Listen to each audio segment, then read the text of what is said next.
أنا ماكدونالد ماسومبوكا من مالاوي في أفريقيا. كان عمري 22 عام حين فقدت حياتي في عام 2018.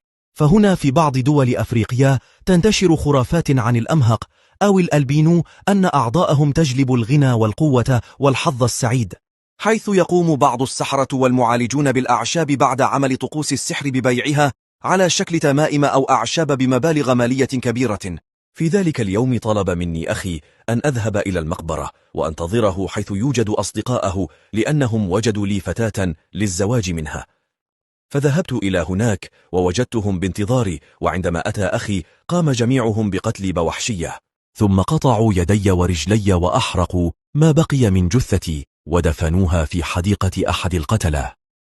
بعد حوالي شهر وجدت جثتي وتم القبض على أخي وعلى أصدقائه الأربعة، وطلب والدي من المحكمة إعدامهم.